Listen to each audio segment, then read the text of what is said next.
everyone, and welcome to this Federalist Society virtual event. My name is Emily Manning, and I'm Deputy Director of Strategic Partnerships with the Federalist Society.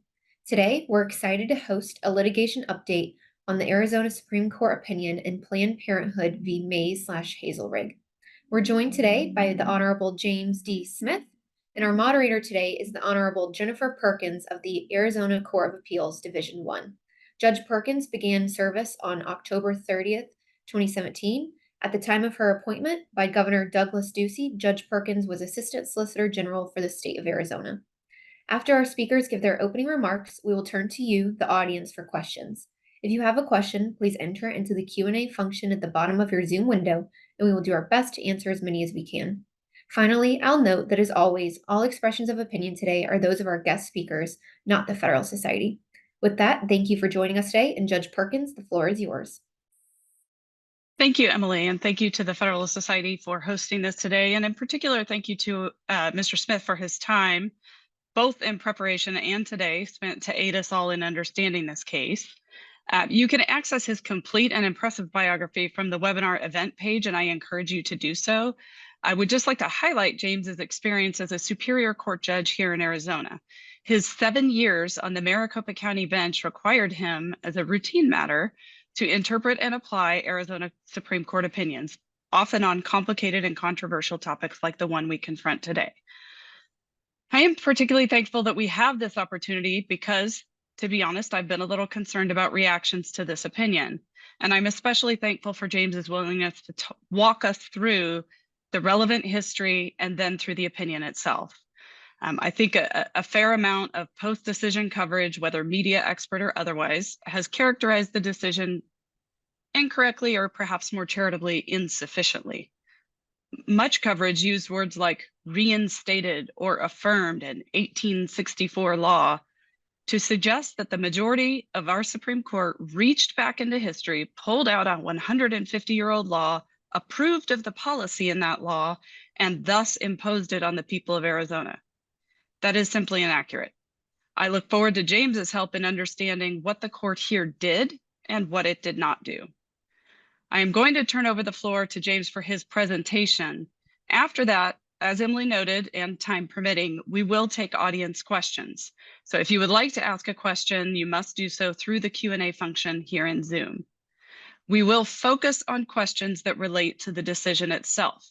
This is not a policy-making webinar, and we are not here to discuss the advantages or disadvantage of particular policies. This is also not the right forum for political prognostication. I will note there are plenty of forum available for such things. With those guardrails in mind, James, the floor is yours. Thank you, Judge Perkins, and thank you everybody for joining us. Good morning or afternoon, depending on where you are. One, let me apologize up front. I'm still getting over an upper respiratory issue, so I may clear my throat a little more frequently than I'd like. I apologize. I know that can be distracting. I'm going to dive in momentarily. I've got some slides to show you that to help us understand this decision, but also how it came before the Arizona Supreme Court. And just to echo something that Judge Perkins said, that I mean, her 2-minute introduction there was perfect. We're not here to talk about the policy of what's right or wrong. And then just from my personal standpoint, it was really surprising and disappointing to see so much of the reaction to the opinion when, from a lawyer's perspective, it was judges doing what judges do. And hopefully, maybe through today's conversation, we can all get on the same page about what it is we expect judges to do and not do. So with that, I'm going to share my screen and get us to this presentation that I created. So talking about how we got here and what Arizona Supreme Court had to do when it was ruling on this issue. So to begin, we need to figure out what pre-statehood abortion law was like in Arizona, because that's part of what landed before the Arizona Supreme Court, leading to its opinion earlier this year. So Arizona was cleaved off from the New Mexico territory in 1863. And that meant Arizona then needed to have its own territorial laws. So we had what was called the Howell Code enacted in 1864. And part of that Howell Code included what we're going to call throughout today the 1864 law. And that criminalized abortion except to save the mother's life, and it included a penalty of up to 5 years in prison. Still before Arizona became a state, in 1901, the territorial legislature enacted another law that prohibited advertising for abortion services. So there was a lot of legislation about abortion even before we became a state in 1912. So now we get to abortion laws in Arizona from statehood 1912 to Roe versus Wade in 1973. So one of the interesting things is that our legislature, of course, recodified the 1864 law, not surprisingly, because once we became a state, we wanted to get the codes on the books as a state. I did also look for any instances I could find of the abortion prohibition being enforced. Of course, the record keeping isn't as robust as it is now, but I did find this one instance of Velma Morris being convicted in 1950 for providing an abortion to a 17-year-old girl in Phoenix. So the law was still on the books, and at least we know in one instance it was enforced, and a trial occurred where that woman was convicted. Then in 1962, a challenge to that 1901 law that prohibited abortion advertising came about. The Arizona Supreme Court upheld that law, found it was constitutional. But in this era of the 60s and 70s, there were a lot of challenges to these types of laws. So we also had some litigation that began in 1971. There was an attack on the what we're calling 1864 law that prohibited abortion except to save the life of the mother. So the trial court in that case found the law was unconstitutional, and then the case went to the Arizona Court of Appeals. And in 1973, the Arizona Court of Appeals found that the law was constitutional. So in that 2-to-1 decision, it overturned the trial court's decision, but that was 3 weeks before Roe. So then Roe is released shortly after. And as you can imagine, there was an immediate request for rehearing. And as the Arizona Court of Appeals obviously had to do, it concluded the US Supreme Court opinion binds us. Under Roe, the 1864 law is unconstitutional. So we will now affirm the lower court's injunction that we had just reversed a few weeks ago. So the effect is in 1973, from litigation that began in 1971, the 1864 law was enjoined. And of course, everywhere across the country was now under this paradigm of Roe versus Wade. So now we're moving on to what happened in 1973 to 2022. So we still have that injunction in place. The 1864 law is enjoined from that 1971 litigation. But let's consider what the Arizona legislature did after that. So in 1977, the legislature recodified that 1864 law. So we know the law had been enjoined. We know it absolutely was not enforceable under Roe versus Wade, but the legislature 4 years later still recodified. Now, through these points we're going to run through, you'll see some asterisks. One asterisk means that the law that was passed, or in this instance, recodified, was put in Title 13, our criminal provisions. But a lot of them were put in Title 36, which is about public safety and health. Those have 2 asterisks. What we're going to see as we go through today's presentation is that kind of odd situation of a lot of abortion laws being put in Title 36 and some of them being in Title 13. What made this case a little more difficult and unique. So in 1983, the legislature banned using fetal tissue from abortions. 1999, it required some registration requirements and imposed new regulations on clinics providing abortions. 2000, there's a law passed that abortion providers need to provide an ultrasound to the Department of Health Services before performing the abortion.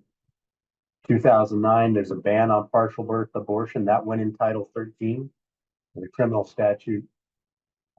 There was also a provision that prohibited insurance for government employees from being used to pay for abortions. 2012, there was a ban on abortion after 20 weeks. That went into Title 36. 2021, we had what's called our fetal personhood bill, and it also prohibited abortion for genetic abnormality, the child's sex or race as well. Those went into Title 13. By no means is this list comprehensive. There was a lot of legislation from Roe versus Wade in 1973 until 2022 addressing abortion in Arizona. But these selections give you some flavor of what the legislature was doing after the 1864 law was enjoined and after Roe versus Wade in 1972. There was a lot of activity, to say the least.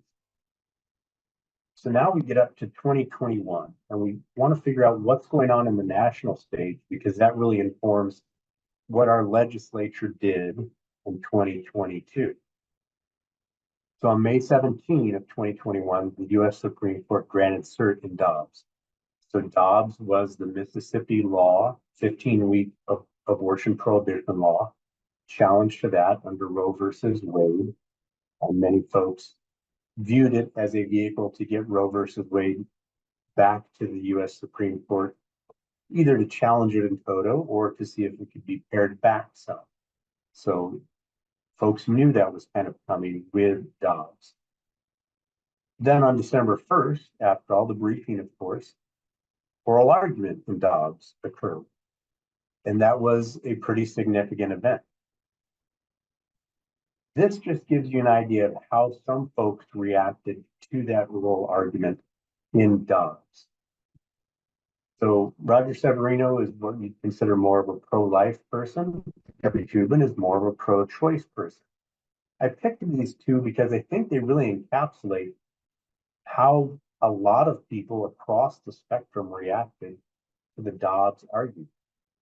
That is, they thought there might be a majority willing to overrule Roe versus Wade. And that probably informed what our legislature did in 2022.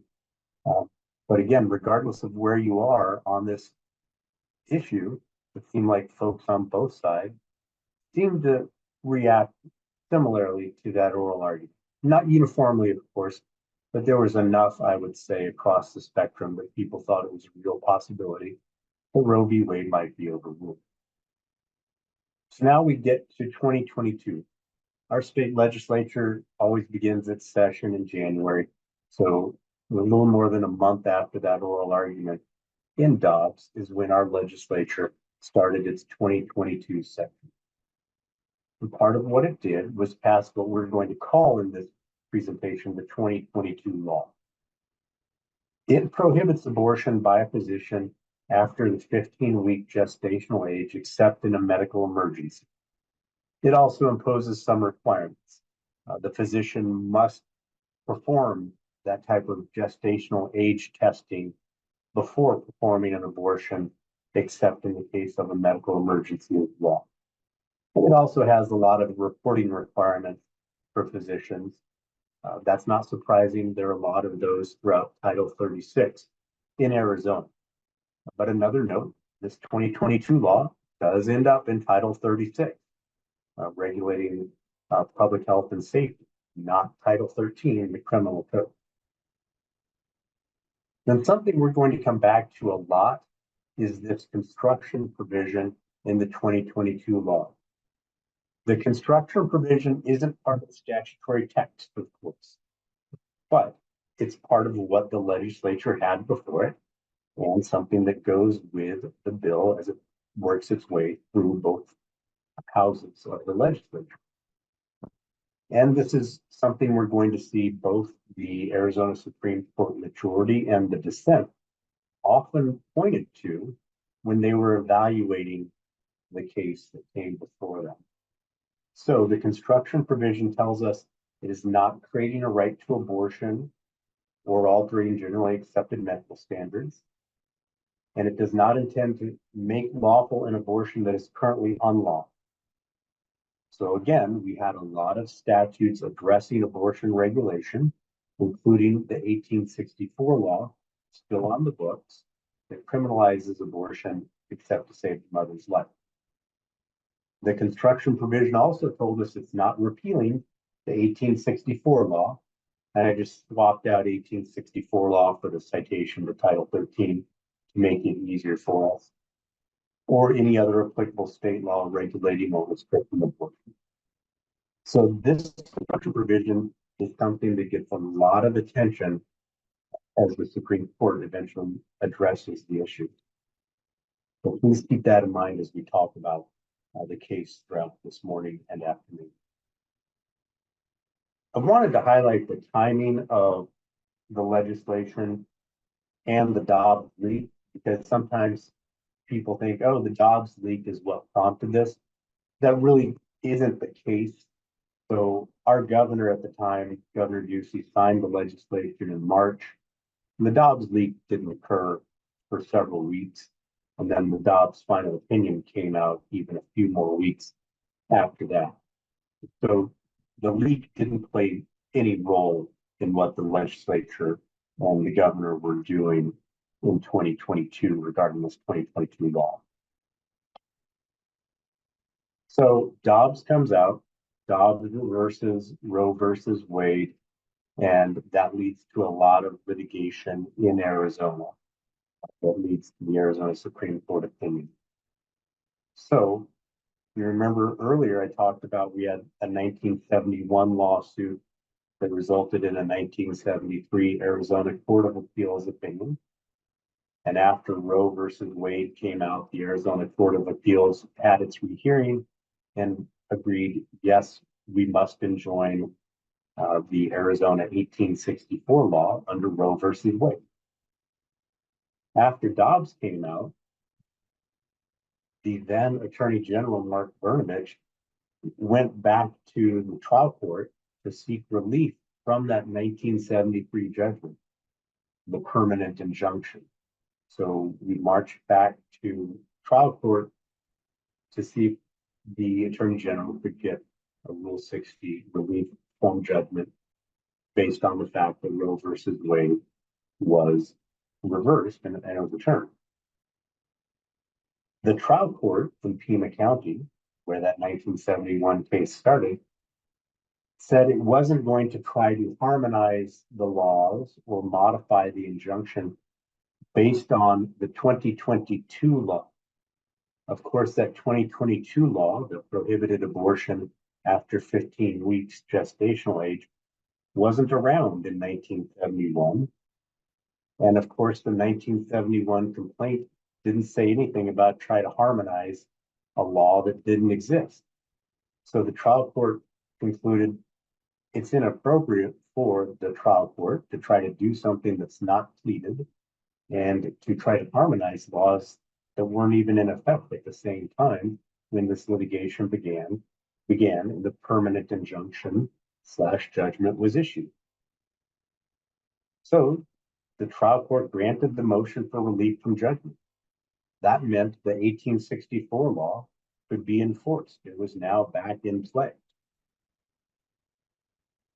So not surprisingly, there's an appeal to the Arizona Court of Appeals down in Tucson. We've got two divisions, and the Tucson division heard this appeal, and it issued its opinion in late December of 2022.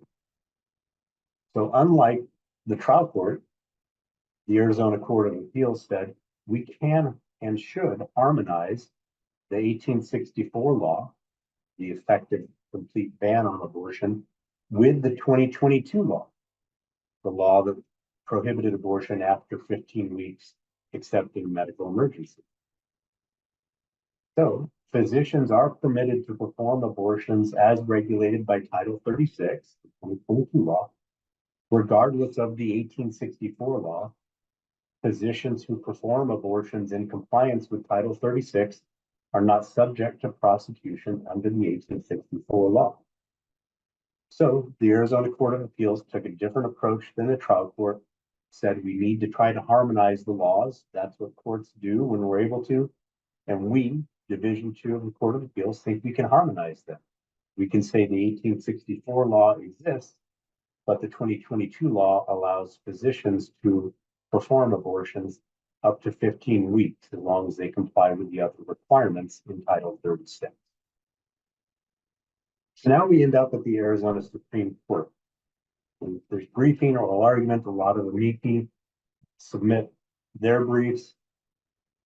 Then we finally get to our opinion from the Arizona Supreme Court in April of this year. It was a 4-2 opinion. Justices Lopez, Bollock, Bean, and King were in the majority. Justices Vice Chief Justice Timmer and Chief Justice Brutinel dissented. Justice Montgomery had recused. That's why we had a 4-2 opinion, even though our Supreme Court has 7 members. So they didn't add another judge or justice to sit on the case. So let's talk about what the majority concluded, our 4-2 majority in this opinion. It's a unique situation. I think there's no other way to put it. Neither party could identify precedents squarely resolving such an unusual circumstance. And that really is true when I think you look through both the dissent and the majority. Folks recognize they were working with kind of the tabula rasa. Again, part of the uniqueness, the odd situation we found ourselves in, is we've got the 1864 law and a handful of other abortion laws in the criminal code. Then we have the 2022 law and a lot of other abortion laws in Title 36, addressing public health and safety. So that created that unusual situation for the Arizona Supreme Court to figure out, what are we doing when the later law is a completely different title than that earlier 1864 law? That's just one of the issues that the court faced. So from the majority's perspective, it really needed to look at this fundamental issue. Is that 2022 law completely repealing the 1864 law, the total ban on abortion for the most part? Or is it narrower? Is it just acknowledging there's a federal constitutional right to abortion under Roe? And that means if Roe disappears, do we need to figure out what to do with that 2022 law? The majority really looked at the construction provision and concluded that guided its decision in many respects. The construction provision is part of what legislators approve. It's not like the comments of a handful of legislators in the middle of a hearing or from the dates. This is something before the body as it votes on the bill. And it has the same force of law as codified law. So it's an important consideration. Thus, the majority said the only plausible interpretation of that construction provision that we talked about is that the 2022 law is not codifying the right to abortion, and it's not repealing any other more restrictive laws. From the majority's perspective, there really wasn't another way to interpret the construction provision. This was it. But we had other reasons in the majority opinion. One of them is this interpretive statute. So in Title I of the Arizona Revised Statutes, we have a lot of guidelines about general provisions, interpretive provisions, things of that nature. One of our interpretive provisions that has existed for a long time is that we should interpret laws to acknowledge the rights, privileges, and immunities on behalf of an unborn child at every stage of development, subject only to limitations in the U.S. Constitution and the U.S. Supreme Court. So we also have other laws in Title 36 limiting abortion. We now know Roe versus Wade, that Supreme Court interpretation is invalid or is overruled. The majority said this is yet another touch point that guides us to conclude the 2022 law is not granting a right to an abortion. Next, another issue that got a lot of play was the Mississippi law. So remember, Dobbs was addressing this Mississippi 15-week abortion ban. And a lot of the Arizona legislation, the 2022 law, drew on what happened in Mississippi. There's a lot of parallel structure in the 2022 Arizona legislation and the Mississippi law that was before the Supreme Court in Dobbs. So the majority said in 2007 in Mississippi, that legislature enacted a trigger provision.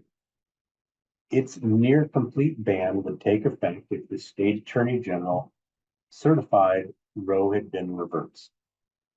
Now, that was an important consideration. We'll see it was an important consideration for the dissent as well. Then we get to the 15-week law from Mississippi that was before Dobbs. It specified it's not creating a right, otherwise legalizing abortion. That's more similar to the language we saw in the Arizona 2022 law. So what are the facts that Arizona doesn't have this type of trigger that Mississippi had in 2007? Well, the Arizona Supreme Court majority said we wouldn't expect to see a trigger regarding an 1864 law.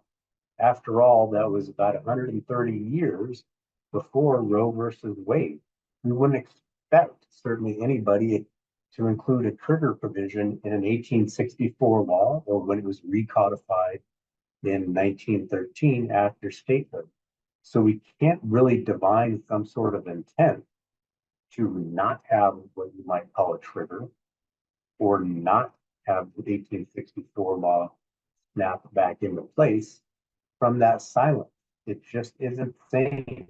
It's not an apples to apples comparison to look at a Mississippi 2007 law and the 1864 law. So the majority, we're not going to treat the lack of a trigger provision as being terribly significant. So with that analysis, the majority said, we just can't harmonize the 1864 law and the 2022 law. Disagreed with the Court of Appeals panel that heard the case. So because the federal constitutional right to abortion that overrode the 1864 law no longer exists, the statute is now enforceable, prospectively prohibiting abortion unless necessary to save a woman's life.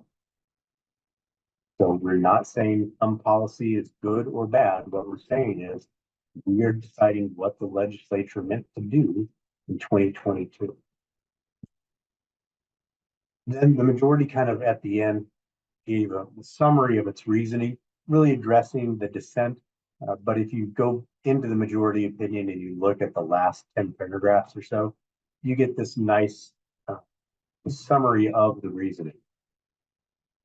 Title 36 consistently has been used by our legislature to restrict abortion after Roe. So again, we're trying to figure out what was the legislature doing in 2022. This is part of what informed the majority, is that the legislature consistently used Title 36 to restrict abortion even after the U.S. Supreme Court in 1973 said there is a constitutional right to abortion. Another important factor for the majority was the 1864 law's recodification and maintenance after Roe. So remember, in 1977, 4 years after Roe, the Arizona legislature recodified this 1864 law.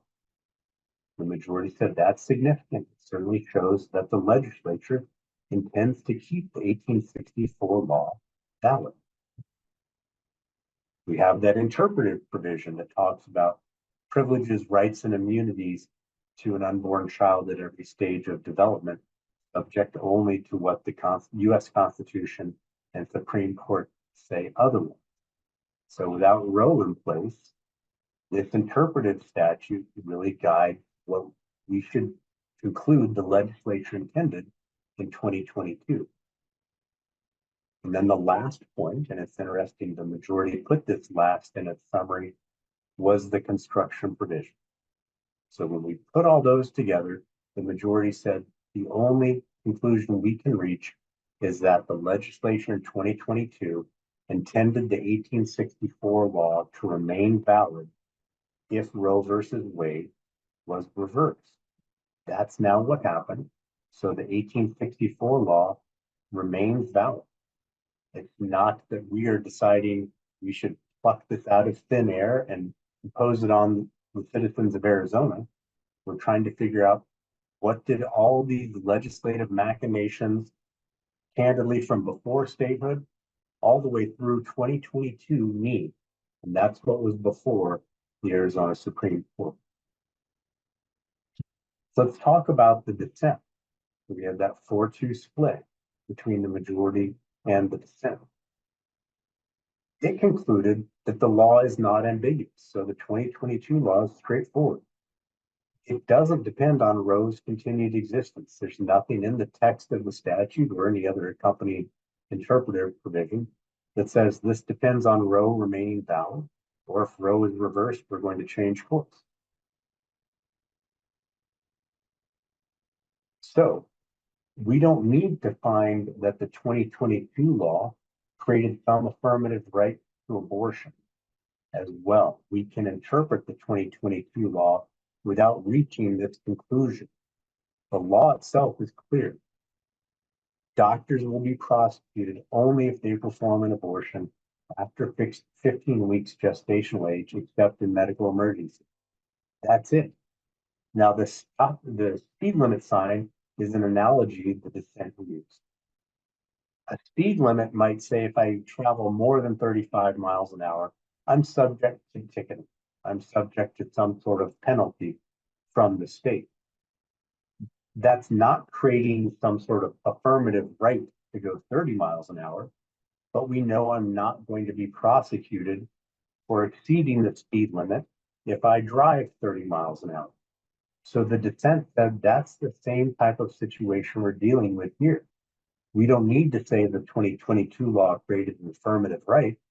It's just telling us if you perform an abortion at fewer than 15 weeks gestational age, you won't be prosecuted. So the dissent concluded we didn't need to find an affirmative right in the 2022 law. The dissent also thought the majority gave too much credence to the construction note. The construction note, after all, is not the text of the statute. So the dissent said that's not giving us any guidance or insight about what the legislature intended. We're focusing on the statutory text, not that construction note that accompanied the bill. So the dissent almost said we don't need to really interpret the construction note. We're focusing on the text of the legislation. So this is one area where perhaps the dissent and majority agreed that there is a conflict. We need to figure out what to do about the 1864 law and the 2022 law. There is some sort of tension between them. But the dissent said we can harmonize, and we must. That's the job of courts from the dissent's perspective, is to try to harmonize laws rather than to find conflict between them. So the dissent pointed to the general specific canon that we're all familiar with. The specific portion is the 2022 law. If a physician performs an abortion at 15 weeks or fewer of gestational age, that physician can't be prosecuted under the 1864 law. So that is the specific exception to the otherwise general 1864 law that otherwise generally prohibits abortion except to save the life of the mother. Now, this is what I think is the effective summary for the dissent, getting to the point that it's an unambiguous statute from the dissent's perspective. Physicians can perform abortions up to 15 weeks, and they're not going to be prosecuted. That's the exception. That's how we reconcile the 2022 law with the 1864 law. And from the dissent's perspective, there's no misunderstanding. We've carved out an exception to that otherwise general prohibition on abortion for physicians to perform them. Now, the dissent also pointed a lot to the Mississippi legislation that I discussed a little while ago, that the majority also talked about. The dissent took a different view, though. It said, hey, in 2007, we had this trigger provision in Mississippi. Once the Mississippi Attorney General certified that Roe had been overruled, we knew that the effective ban on abortion in Mississippi was going to snap back into place. We don't have that here. Arizona's legislature didn't have a similar trigger provision, and it could have done so. There are plenty of conditional enactments in other Arizona laws where the legislature specifies this law will only take effect if something happens or something doesn't happen. So if the legislature wanted to do something like that relating to the reversal of Roe, it could have done so. It didn't, and that was significant to the dissent. Likewise, our legislature has a drafting manual, and that drafting manual explains how to have conditional enactments. So again, it was significant to the dissent that the legislature chose not to make a conditional enactment, not to use a trigger provision. And the last part of it was that from the dissent's perspective, the majority was really only looking at how the 2022 law affected the 1864 law. But it wasn't looking at how we have a lot of other laws that restrict or limit abortion. And the dissent said that's a flaw, because we can interpret the 2022 law as working in conjunction with those other laws that address or restrict abortion. So we shouldn't limit it to whether we're only dealing with the 1864 law, but let's consider whether the other laws generally found in Title 36 about public health are also affected and reconcilable with the 2022 law. And the last portion was that the dissent said that interpretive provision that addresses privileges, rights, and immunities for unborn children at all stages of gestation is only interpretive. It's not the text of the statute, and we shouldn't let that interpretive provision control the statute's text, the 2022 law's text. So that's how the dissent got to its conclusion that we can and must reconcile the 2022 law with the 1864 law. And when we do so, we see from the dissent's perspective that the 2022 law is just carving out an exception to what is otherwise generally an outright ban on abortion, so long as physicians are performing abortions up to 15 weeks, then they're not violating any other law. So that's how the dissent would have interpreted and reconciled the two different laws. And I want to emphasize in this last part of the dissent something that Justice Timmer wrote, because it really encapsulates what I think is a key to what we know the Arizona Supreme Court was dealing with. And it's worth reading in full. The majority's opinion today will undoubtedly be derided as as a results-oriented or a reflection of individual justices' ideology. My dissenting opinion will probably spark similar criticism. That is the cross borne by all judges in controversial social issue cases like this one. But nothing is further from the truth. In upholding our oaths to follow the laws of this state, we simply disagree vehemently about what those laws mean. And I wish more people on both sides of the debate really took to heart what Vice Chief Justice Timmer wrote in paragraph 108 of the dissent. Even Justice Timmer knew that the justices were going to face some blowback from this, and she wanted to make clear that she didn't view her colleagues' majority opinion as a result-oriented or ideological one. It was their interpretation of what the legislature was doing in 2022. She disagreed, to be sure, as did Chief Justice Brutinel, who signed on to the dissent. But it's important to make sure both sides in this opinion are making clear that this is a matter of trying to figure out what the legislature meant in 2022. It's not a group of justices trying to decide what the policy for Arizona should be. And their colleagues, they can vehemently disagree, but they all recognize what the job is. So now let's talk a little bit about what's happened since the Arizona Supreme Court's opinion in April. The legislature has voted to repeal the 1864 law. So it's a fairly close vote in both houses of our legislature.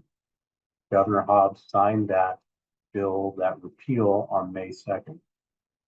Now, under the way our Constitution is structured, that repeal isn't effective until 90 days after the session ends. The session doesn't have a firm end date. It really depends on when the legislature declares itself to be sine die. Usually it's in September or October.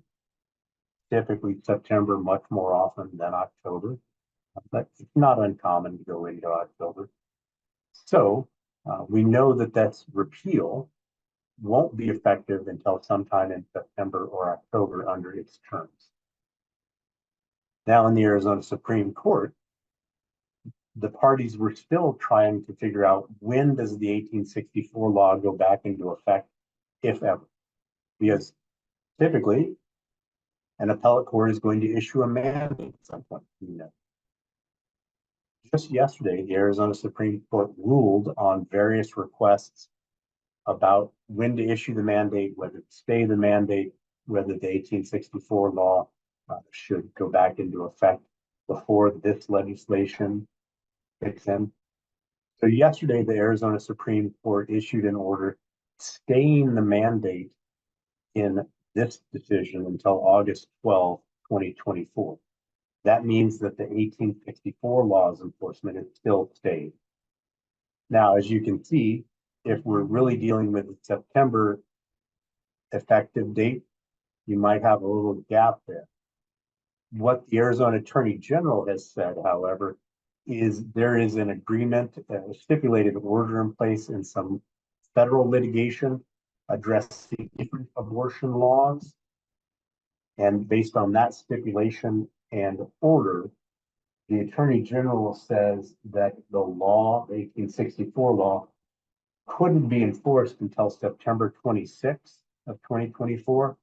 According to the Attorney General, the stipulation and order in the federal court prohibits enforcing the 1864 law before then.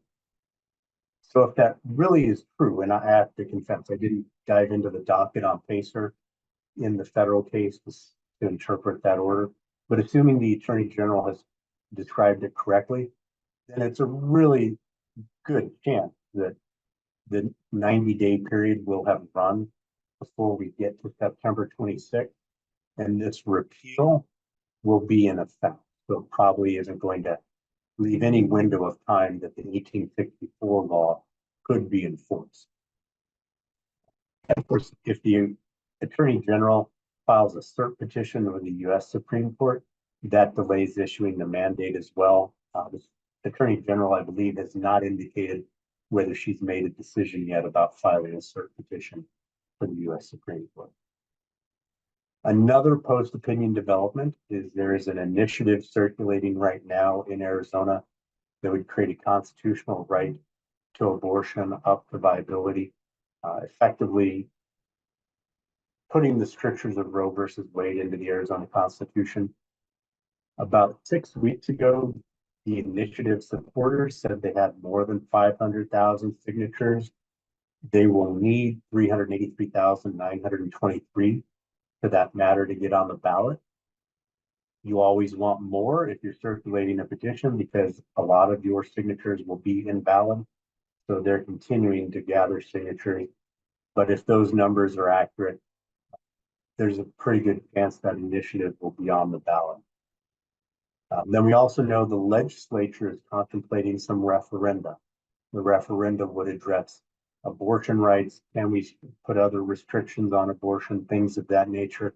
I don't think any of those have really progressed too far in the legislature, but that doesn't mean a whole lot. They can do a lot of activity pretty quickly if they want. So those referenda might end up as well. And then just some citations for everybody. You want to find the 1864 law, the 2022 law, the trial court decision, the Court of Appeals opinion, and the Arizona Supreme Court opinion. So if you want to find those and look them up yourself, here are those sources and sites. Just the statutory text for both the 1864 law and the 2022 law. And then one final point I wanted to leave us with is I thank you for listening and allowing us to be here, is Justice Scalia's quote that he's given in a variety of places. And I heard him once in Phoenix speak with a similar quote. If you're going to be a good and faithful judge, you have to resign yourself to the fact that you're not always going to like the conclusions you reach. If you like them all the time, you're probably doing something wrong. And that's really something that all judges face. You want to interpret the law correctly. You're not trying to make law, and sometimes you're going to dislike the outcomes you reach. You do your best to reach the correct outcome as you see it. And I don't know that any Arizona Supreme Court justice believes this one way or the other about this decision we've discussed today. Let me make that clear. But I think it's important, especially for we lawyers, to let our friends know that judges are making decisions that they might not agree with all the time. That's not their job to be super legislators. So thank you all. Thank you, Judge Perkins, for giving me this opportunity. Thank you to the Federalist Society. Now I'll turn it back to Judge Perkins. Thank you, James. That was very helpful. We've got a couple of questions in the pipeline, one of which dovetails with something I was going to touch on just to sort of kick things off. The question submitted is, when the discussion become academic if the legislature repealed the 1864 law? As you noted, the legislature has done so, and the governor has signed that law. There's still obviously the interesting from a complete nerd perspective, perhaps, but procedural machinations about mandates and gaps and things like that. But I think there's also maybe a broader point to be made about sort of the judicial process, the legislative process, the way our government works together. And I just wonder if you had any thoughts about, obviously you did a lot of work to prepare for this, knowing that the effect of the opinion has actually been largely resolved by the legislature's action. And I just wanted to know if you had any comments to make about what this kind of tells us about our judiciary, about the role of the judiciary, and about our system of government. Absolutely. I think this experience hopefully informs people of how government should function when we have this type of issue. When there is uncertainty about legislation, whose job is it to fix it? Should it be the elected representatives or should it be the judges? Judges can reconcile. We can use tools of statutory construction, etc. But when we do have this just irreconcilable conflict, and it truly is a public policy issue that elected representatives in many ways have created, then which branch of government should be the one to remedy it? And as you saw, our legislature moved very quickly after this came out, after the opinion was released. A lot of legislators said, we need to move quickly. Some of them said candidly, this was unexpected. We didn't realize we were going to find ourselves in this position. Others took a different tack, but they argued it. They hashed it out as they should in their debate, and they moved quickly to vote. Similarly, we saw the same type of thing in Alabama.